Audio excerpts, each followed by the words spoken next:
صلى عليك الرحمن. Bismillahirrahmanirrahim. Assalamualaikum warahmatullahi wabarakatuh. Alhamdulillah, alhamdulillahil alamin. Assalatu wassalamu ala asyrafil anbiya'i wal mursalin wa ala alihi rasulillahi ajmain, amma ba'd. Yang pertama, marilah kita panjatkan puja puji syukur kita atas kehadiran Allah Subhanahu wa taala yang telah memberikan kita nikmat dan rezeki sehingga kita masih diberi kesehatan walafiat. Alhamdulillah.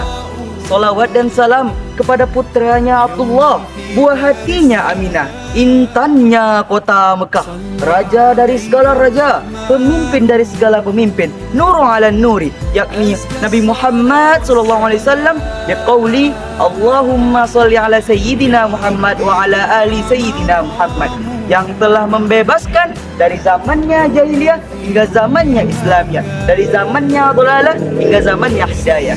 Teman-teman yang dicintai Allah Subhanahu wa taala, setelah ketiadaan Nabi, setelah ketiadaan dua orang cintai Nabi, yakni Khadijah dan Abu Thalib, Allah menghibur Nabi Muhammad dengan suatu perjalanan. Perjalanan apakah itu? Ya, itu adalah Isra Mi'raj.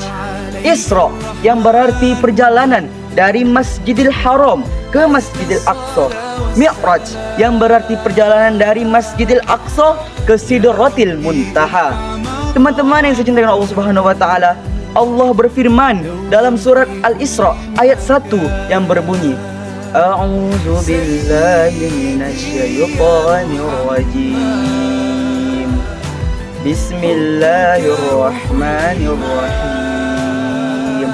Subhanalladzi asra bi'abdihi laylan minal masjidil haram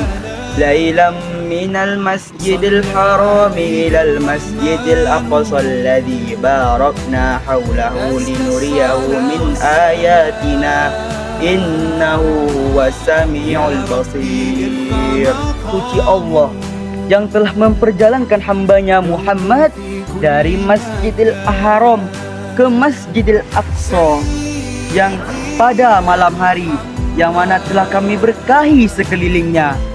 Sungguh agar kami perlihatkan kepadanya tanda-tanda kebesaran kami. Sungguh Allah Maha mendengar, Maha melihat. Teman-teman yang dicintai Allah Subhanahu wa taala, maka setelah itu malaikat Jibril mendatangi Rasulullah sembari membawa seekor tunggangan. Tunggangan apakah itu? Ya, tunggangan itu ialah seekor burak.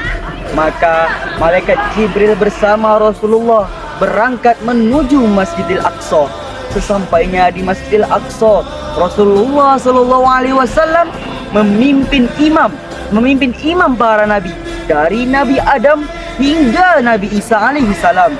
Maka setelah memimpin imam, malaikat Jibril membawa Rasulullah menuju Sidratil Muntaha untuk menemui Allah Subhanahu wa taala. Maka Nabi Muhammad bersama malaikat Jibril menuju Sidratil Muntaha melewati 7 lapisan langit.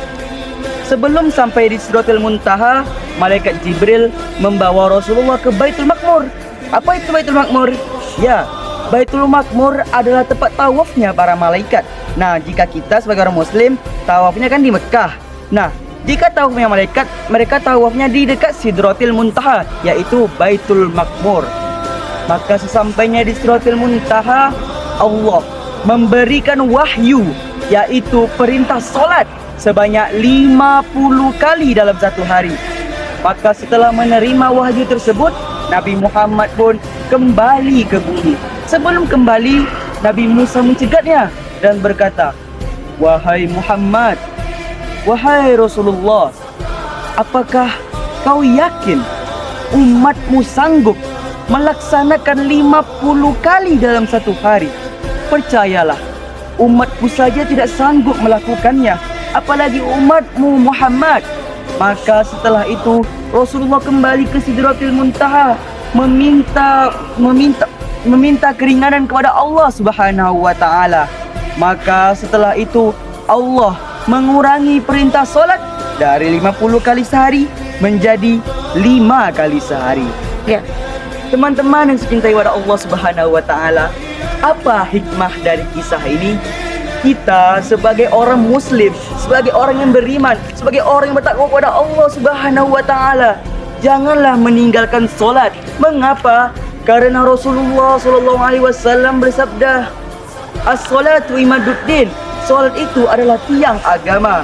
Teman-teman Allah Subhanahu wa taala, teman-teman yang saya cintai karena Allah Subhanahu wa taala, apa hikmah dari kisah ini? Yang bisa kita ambil dari kisah ini adalah kita sebagai orang muslim, sebagai orang yang beriman, sebagai orang yang bertakwa, kita janganlah meninggalkan solat. Kenapa? Karena as-salatu imaduddin. Solat itu adalah tiang agama. Mungkin hanya itu dari ana. Lebih dan kurang mohon maaf.